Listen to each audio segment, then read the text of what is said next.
Vamos resumir os resultados da cúpula da OTAN em Ankara com nosso primeiro convidado, o jornalista e comentarista internacional Alexei Petty. Olá, Alexei. Olá, é um prazer cumprimentá-los. Igualmente. Alexei, qual foi o principal resultado com o qual a OTAN saiu da cúpula em Ankara? Afinal, foi uma cúpula de coesão, unidade e determinação, ou, como escreve a BBC, uma cúpula de sentimentos mistos. Bem, eu diria que foi uma cúpula de sentimentos mistos, mas ainda assim com sentimentos mais positivos, principalmente para a Europa. Porque essa cúpula parecia mostrar que Donald Trump, o presidente americano, finalmente foi aquilo que ele sempre quis ser. Como ele mesmo brincou, disse: "Eu sou o chefe aqui." Lembra daquela piada dele na cúpula do G7? A situação agora era parecida, pois a Europa finalmente assumiu sua defesa, e isso já não é mais escondido. Os europeus estão aprovando seus próprios orçamentos de defesa. Os europeus estão relançando o seu complexo militar industrial. E os americanos ficam um pouco de fora de tudo isso. Ou seja, claro, estamos falando de que mesmo assim os americanos, por exemplo, mantêm seu guarda-chuva nuclear sobre a Europa, mas novamente não de forma completa. Veja, França e Polónia já mantêm negociações diretas. Finalmente chegaram a esse ponto.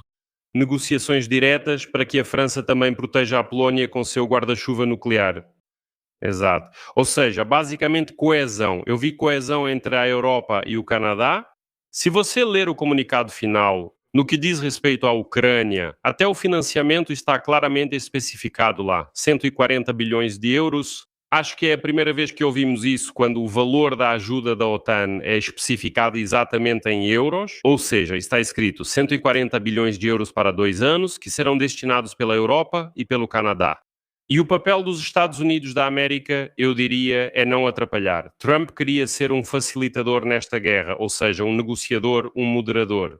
E isso não deu muito certo. Trump tentou pressionar a Ucrânia a fazer alguma coisa, tentou forçar, mas não conseguiu. E, ao que me parece, o principal resultado desta cúpula para a Ucrânia e para a Europa é que Trump parou de atrapalhar.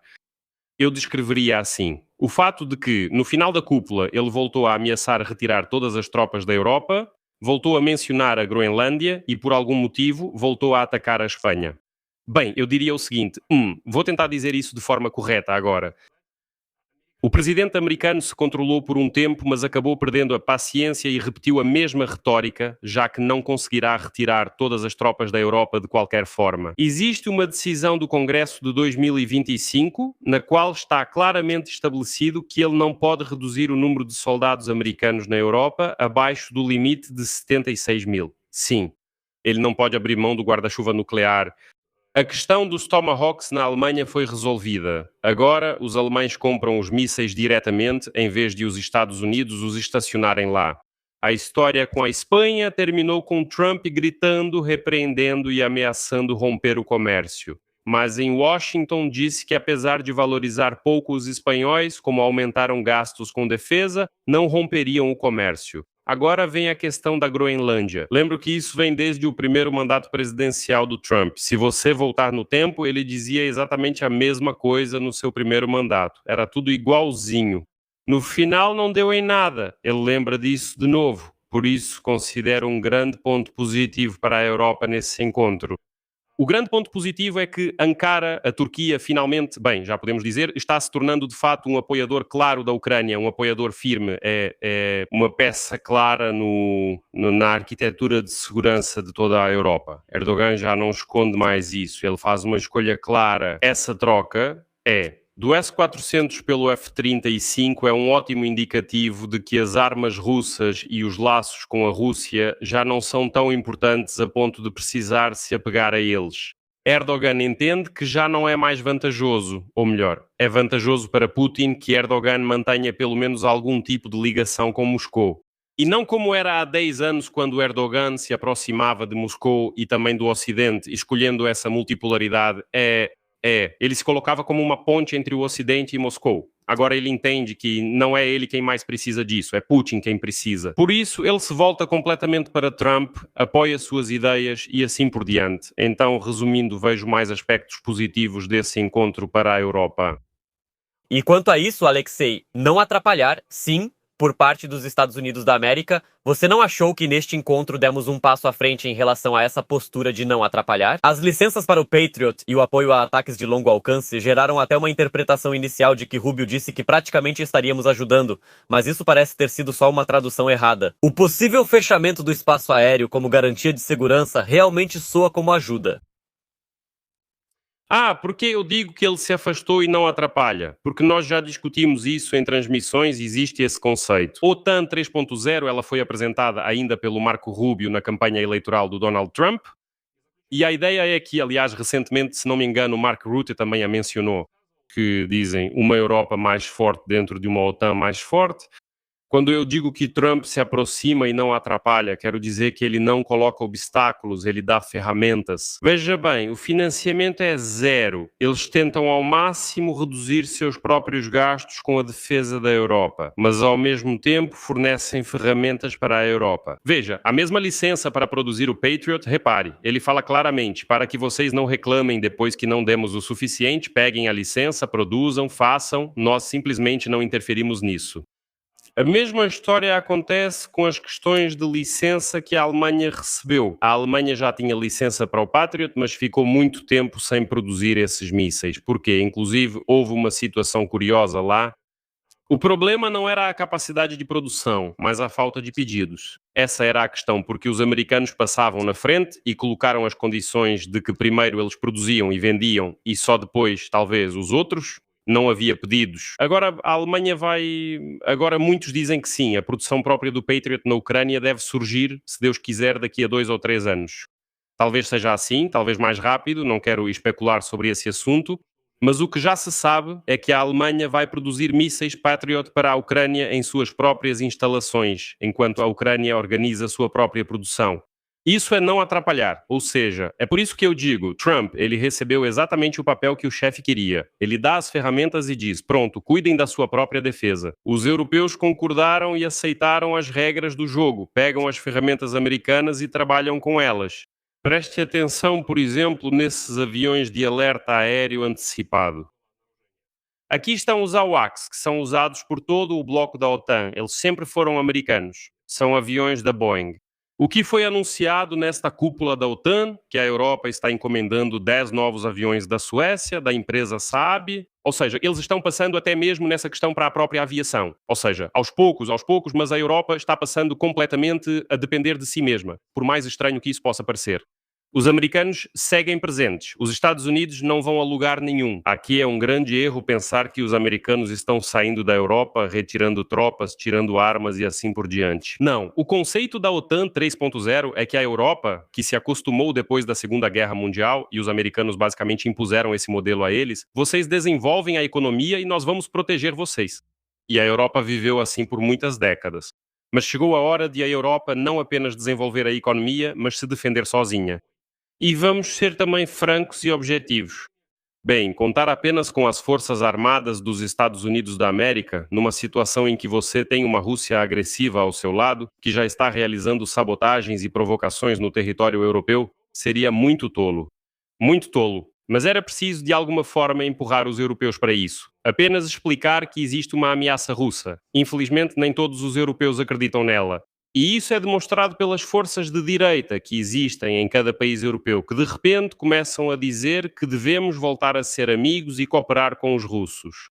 Para isso pode-se usar Donald Trump, que dirá, é isso? Ou vocês se defendem sozinhos, ou nós vamos embora e deixamos vocês sozinhos frente à Rússia. Isso incentiva, isso funciona. Você vê os orçamentos de defesa, vê que os europeus começaram a investir em suas próprias indústrias de defesa, alocando dinheiro de verdade. E repare, os americanos também não concedem licenças de produção à toa. Se você olhar com atenção, Michael Waltz, se não me engano, disse isso, se não estou enganado, que é o representante dos Estados Unidos na OTAN, ele é Matthew Whitaker. Recentemente, sim, Matthew Whitaker, sim, disse que sim, não... Matthew Whitaker afirmou recentemente que europeus passaram a investir grandes somas em seu complexo industrial de defesa. Há grande risco de que eles só comprem armas europeias com esse dinheiro. E o que acontecerá com o complexo industrial militar americano que por décadas vendeu armas à Europa?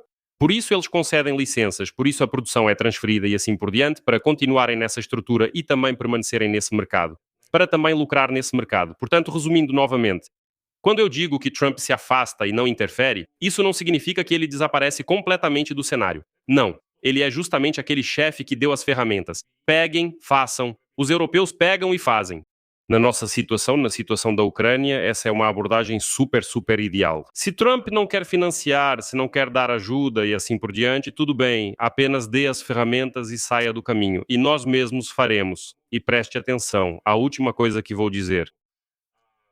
Já faz mais de um ano e Trump também percebeu isso ao se encontrar com Zelensky. Ele diz: comparar a situação de fevereiro no Salão Oval em 2025 com a situação atual, bem, isso é incomparável. E Trump reconhece isso, diz: naquela época não havia cartas, mas agora há cartas. E como eles apareceram? Novamente, vou ser cínico, mas a Ucrânia passou a ter cartas porque Trump estava ocupado com a guerra contra o Irã e, nesse meio tempo, a Europa estava ajustando seu próprio sistema. Seu sistema de coordenadas, suas conexões, sua visão e sua arquitetura de segurança. E chegamos ao ponto em que agora Trump diz: a Ucrânia conseguiu cartas na manga. E é por isso que vemos o momento em que ele diz que sim, ataques a Moscou são, claro, uma escalada, mas é uma escalada que pode levar ao fim da guerra. Sim, mas esse conceito de não interferir em relação à Europa, me parece que aqui tem uma pequena diferença. A questão é que o objetivo para o qual a Europa está caminhando, sim, o objetivo correto que você mencionou, ainda vai levar alguns anos. Os próprios europeus falam sobre isso. Ou seja, hoje, veja, a Europa ainda não está totalmente pronta. Hoje, provavelmente, neste momento, sim, para a Europa, talvez fosse melhor usar a estratégia de contar com a ajuda do Trump. Por que estou dizendo isso? Falo dos frequentes alertas das agências de inteligência, especialmente de países da OTAN, sobre possíveis provocações russas contra os países bálticos e a Polônia. Na Lituânia, o contingente militar americano foi enviado para rotação, mas não chegaram novos soldados. Nesse sentido, se acontecer alguma coisa aqui no flanco leste da OTAN, Trump vai defender, vai ajudar? Eu acho que vai. E imediatamente me vem à mente o último episódio relacionado à Polónia. Lá houve um caso em que uma brigada blindada foi enviada para rotação. Mas o ministro da Defesa dos Estados Unidos, Pete Hegseth, disse que deveríamos retirá-la e que não era preciso transferir ninguém para a Polónia. Se acreditarmos na mídia americana e na declaração de Trump, ao saber disso, o presidente disse que não se pode agir assim com os poloneses, com amigos. Não se deve tratar os amigos da Polónia dessa forma. Ele se encontrou com Karol Nawrocki e no final essa brigada blindada voltou para lá. Eu, filtraria provavelmente qualquer declaração política que seja feita. Agora, a brigada, bom, vamos lá. Sabemos ao certo os prazos de rotação dessa brigada na Lituânia. Bem, eu não posso assumir a responsabilidade e dizer que sei. Talvez esse seja um processo bastante adequado e normal dentro da OTAN, retirar a brigada da Lituânia. Retirar talvez em algum lugar o contingente aumente na Roménia hipotética, enfatizo, hipotética, e daqui a 3 meses haverá ainda mais tropas na Lituânia. Ou podemos admitir uma situação em que a brigada americana é retirada da Lituânia, mas quem é transferido para lá? A brigada alemã. Podemos admitir isso? Pode, claro que podemos. A alemã já está sendo transferida, na verdade, sim. Não, a alemã já está sendo transferida conforme o plano. Pois é isso. Ou seja, não dá para dizer que os Estados Unidos estão apenas retirando as tropas, estamos analisando episódios e situações específicas. Sim, de fato, se olharmos para os episódios, parece que os americanos estão indo embora. Os americanos, vamos dizer assim, a América é um negócio. É business as usual, como gostava de dizer Angela Merkel. É assim que os americanos são. Trump é business as usual, na verdade, em dobro. Ou seja, ele tenta transformar tudo em dinheiro. De novo, a história dos Tomahawks para a Alemanha. Biden queria fornecê-los de graça e Trump conseguiu fazer com que os alemães dissessem: ok, nós vamos comprá-los. E Merz anunciou que fecharam o acordo. Os Tomahawks realmente estarão na Alemanha, mas serão comprados. Isso talvez seja até melhor para a Alemanha, porque se forem comprados, significa que eles mesmos decidem quando e como usá-los. E não que essa decisão ficará apenas a cargo do exército americano. Por isso, reforço, é fundamental consultar a documentação, que se resume a 2 pontos. Aqui está o conceito da OTAN 3.0, que consiste no fato de que os americanos estão mudando seu foco para a região Indo-Pacífico, mas não estão saindo da Europa. Eles oferecem um período de transição para que a Europa assuma gradualmente sua defesa. Novamente, não há uma saída completa dos americanos da Europa. Não é motivo para desespero nem para perguntar o que fazer, pois a Europa ainda precisa de anos para se rearmar. Os americanos já foram embora. Os americanos ainda não foram embora.